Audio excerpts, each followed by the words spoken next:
Sports? Yeah. I don't know. I think I'm going to try. Well, I guess I do know, I should say. I'm going to try to start working in some stuff that's definitely not 100% politics each day. I love sports. Loved, I suppose I should say.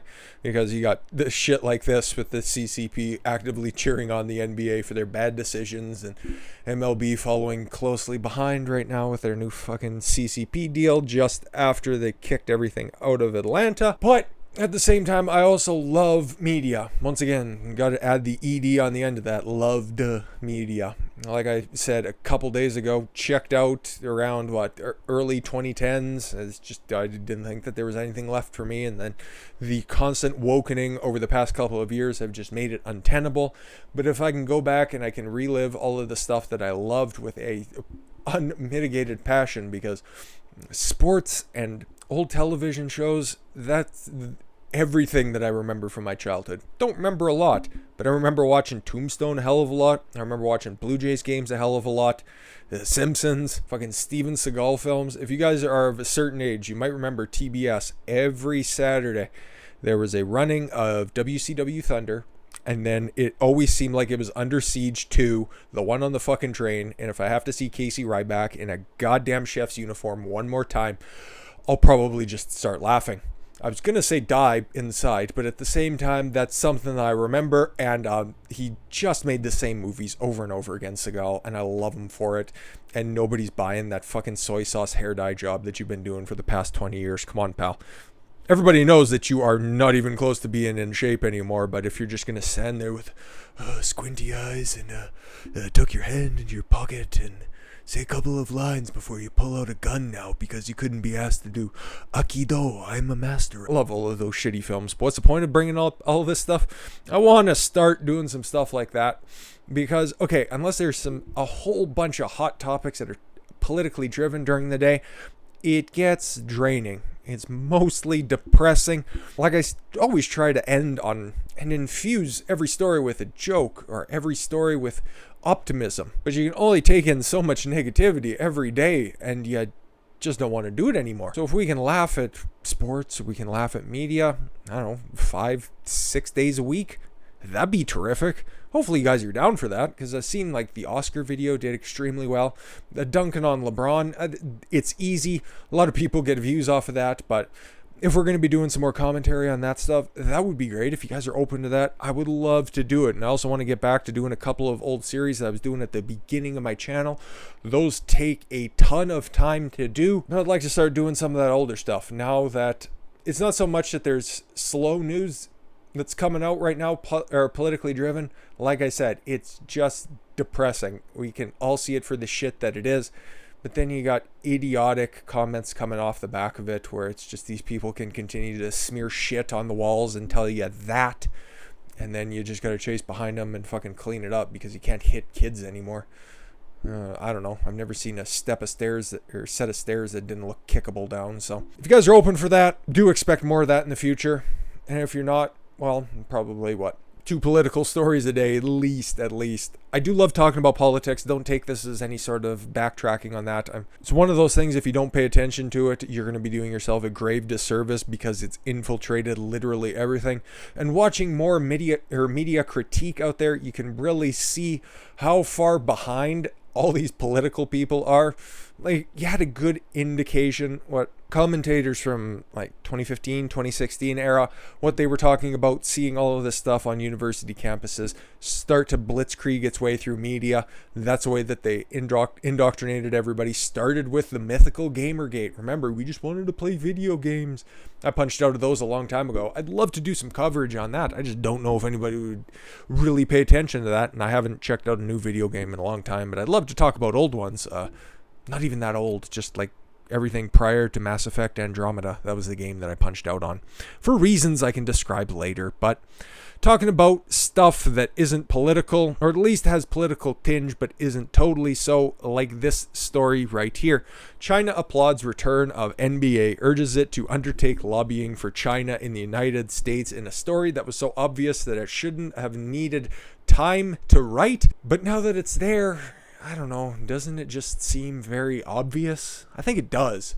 China state-run Global Times on Sunday touted that participation of the U.S. National Basketball Association at China's first international consumer product expo, scheduled for May 7th through 10th in the city of Haikou. You know what I hate on the CCP, but not the Chinese people, but they can really pick names for cities, because Haikou is so much better than Fairview, Peace River, Hythe. The Chinese paper suggested the NBA should undertake a certain amount of lobbying within the United States on Beijing's behalf to repay its hosts for their generosity. That's all right. I think we've got entire Twitter feeds dedicated to that, but hey, there's no harm in asking, right?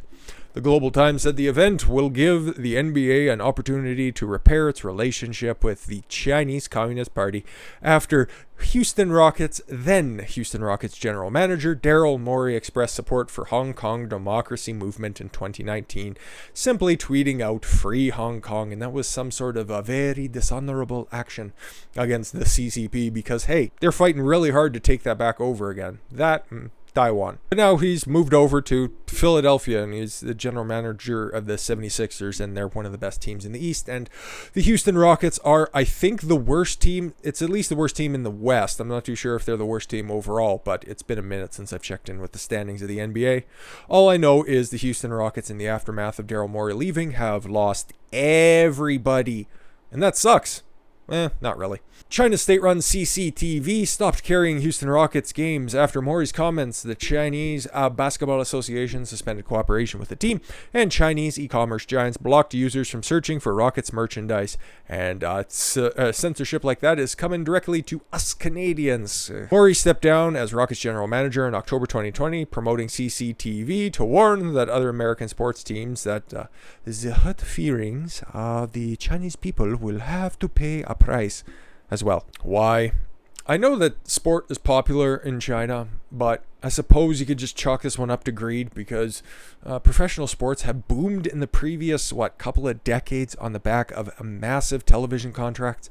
And those are always centered in the United States, a place where, I don't know, waving a flag, being patriotic, saying something as simple as "I love America." It's given me plenty of opportunities in order to succeed in life. Drove these companies from being millionaires or having their owners just be simple millionaires to being billionaires. Okay? You can even own a team like fucking Miami Marlins and turn a profit. I'm sure Derek Jeter's probably doing just fine, especially now given all the other circumstances. That was just the first name that came to mind. But all of these guys are well off, and what was that off the back of? The American public, who they make a history out of shitting on, at least in the recent past. And if anything goes off of the current ratings right now, when those deals start coming up again, it's going to be looking a whole lot worse. And I fear for what's going to be happening to streaming platforms and independent content creators, because yeah, it's great what we're doing over here and we can laugh at the dying television platform, but these institutions aren't going to be going anywhere, and they're in bed with the Google, the Facebook, the Twitters of the world. They're going to need a place to go, and it's going to come at our expense. So it's something I don't know the solution about, but I think we should be aware of, because their influence runs deep. And if the money's not going to be showing up from NBC, ABC anymore, our positions are going to get filled by those people. You know what I mean by those people? The Polish. But enough about the NBA. I've probably given it more coverage than they've gotten the past couple of weeks anyways. How about some more Fallout? I guess this could have probably fit into the first video of the day when we did a bunch of wrap up, but we're talking sports right now. And Stacey Abrams got a beautiful puff piece written about her, and it was a puff piece. She's a big girl, by the USA Today. And yeah, as Yahoo News has it, USA Today lets Stacey Abrams stealth edit op-ed to downplay support for Georgia boycotts. Yeah, she was one of the most vocal voices about moving the All-Star game in the Major League Baseball. Couldn't sound older in that moment. No, when it was going to be hosted in that beautiful, I think it's called Trust Park. It used to be Sun Life Field, but whatever. The new home of the Atlanta Braves, a state-of-the-art facility, was going to be hosting the All-Star game, but because Brian Kemp decided that, hey, we should probably be taking a look at the security of mail-in ballots. I don't think there's anything wrong with voter ID. You are a racist, and we're going to go ahead and take $100 million out of a 50% black population and move it to a place that's 80% white. Progress. And Stacey Abrams was front and center. Trust me, you couldn't miss her when she was advocating for that very move. But, of course, given enough time, given enough space, and trust me, whenever she's coming through, you're going to have to give it plenty of space. The narrative got tweaked oh so much because it's always written by the victor, of course. USA Today is being accused of providing cover for Stacey Abrams after the news organization allowed the Georgia Democrat to edit out a line of the opinion article she wrote in which she said she can't argue with people who choose to boycott businesses in her state. You know, that would almost be a fair approach, but I could see why somebody so possessed as she is by Chef Boyardee, that you would want to get rid of that line because somebody might confuse you, not normally for a semi-truck, but for a centrist. In the March 31st op-ed, which the corporate response to Georgia's new voting law, which Abrams called racist because she has nothing else to go on about. She could continue to tell you about how she won the election in 2018, but there are plenty of other bakers in the state who have already heard that sub-story. She wrote that she doesn't believe boycotts are necessary, yet. However, she added, until we hear clear, unequivocal statements that show Georgia's based companies get what's at stake, I can't argue with an individual choice to opt out of their competition. Okay. 2 days after the publication, Major League Baseball announced it was pulling the 2021 All-Star Game out of Atlanta because the state's voting law. In response, USA Today allowed Abrams to heavily edit her op-ed. Which, okay, if we're being fair, you probably have your right to do it, but at the same time, you did submit it for print, and it was already published. So, why would you want to walk back your words that you wrote, that you had printed in a major publication? As much as I like to shit on the USA Today because I think it's a garbage outlet and their affiliates are normally just as biased. But if you believed it 2 days ago, what has changed over 48 hours?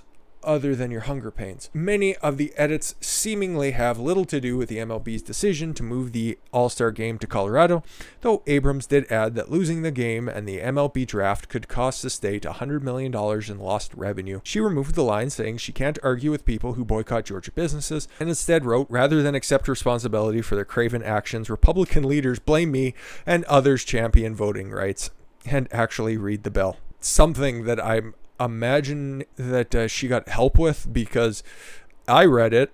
I read all of the highlighted points, and everything that her and her orbiters affiliates would criticize is just not in there, and it doesn't make sense. And MLB moved the All-Star Game and the draft to a place that actually has more stringent laws. It doesn't make much sense. And if you're going to be trying to run again for governor, which is about the only race that you can run in 2022, this is really not a good look, because this story really blew up, much like your neck, in this discovery of your editing. And this doesn't make sense. Republican leaders blame me. I'm always the victim. Pulls race card or gender card. Whatever. In the revised version, Abrams also noted that boycotts invariably cost jobs. Thank you, economist. And that instead of a boycott, I strongly urge other events and production to do business in Georgia and speak out against our law and similar proposals in other states. So kind of do the Republican thing of walking back your initial stance in order to just complain about it. Yeah, okay, I see what you're doing there. But isn't that just a long ways away from what you originally wrote? And isn't that kind of the hypocritical nature of what people are criticizing you for?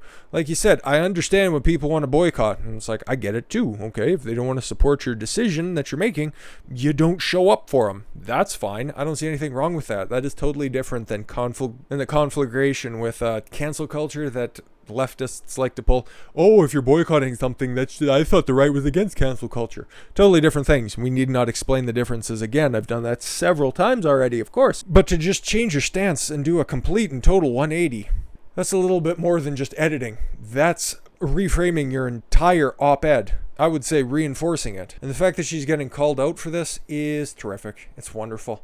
And it just shows you that these people who are advocating for change, if it wasn't obvious with the Black Lives Matter movement, I seen this and it made me physically ill, because I would still like to keep up on the MLB. I'm not watching any of their games, but Of course, my preferred sports app, it had Byron Buxton of the New York Twins, center fielder, I do believe. He made a spectacular diving catch, and I noticed something that was horrifying and nauseating at the exact same time. He made this great diving catch that only Byron Buxton could make. If you guys are familiar with the team and familiar with the player, the dude is a defensive wizard, the likes of which we haven't seen since probably Juan Pierre. He's about on that level, okay? That's a deep cut for you. But he made this slide, and you could see something just at the warning track, just a little bit at the bottom, just at the bullpen fencing. It was at home. It was a game in Minnesota, and it had a banner at the bottom. This was days after the fact, and it said, "Justice for George Floyd." Okay, in Minnesota, after the verdict's already been delivered, you still have that up there. Why would it be up there in the first place?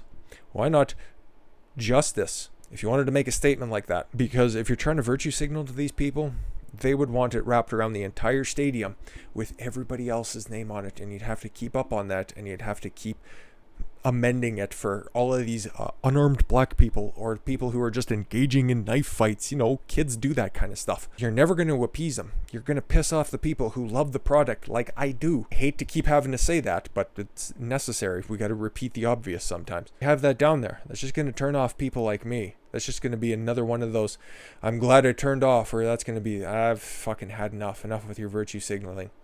Okay? Byron Buxton is a black guy. He's really good at his job, really appreciated his work over the years. He went from just being a sheer defensive talent to being somebody who is like a 280, 290 hitter at the plate, somebody who is valuable to your team, a center fielder who can swallow up a defensive plays all over. He can cover for a lot of deficiencies. Like if Nelson Cruz needed to play out in the outfield for a game, they wouldn't be down anything because Byron Buxton can fly, dude. He can catch everything. And the fact that he's black, it doesn't matter. It doesn't matter. And people love him for that. He was Minnesota's first round pick, and they gave him chance after chance when his bat wasn't coming around. And then he eventually blossomed into quite possibly one of their best players. So I have hope for the MLB, for the NBA even, for the NFL to turn around. But in the short term, it's a fucking big ask because they're getting a lot of money from the CCP. And as you can see from the beginning there, they're trying to get their tentacles in there. And this could go down the path of Gamergate, Comicsgate, the current state of the Oscars right now. Or it could look around, realize their target demographic, the people who actually enjoy the product, and go in that direction. Maybe break the trend. I'm hopeful, but I don't think that's going to happen. We'll continue to follow this type of stuff because this right here is instant regret we see from Stacey Abrams and that camp right there. Realizing that the people who are advocating for this stuff aren't doing so in good faith. I anticipated this video to be a lot shorter, but hey, them be the breaks sometimes, I suppose. Do enjoy the rest of your Wednesday evening. I've been Don Consuelo. I want you to follow your gut and get after it. Take care, everyone.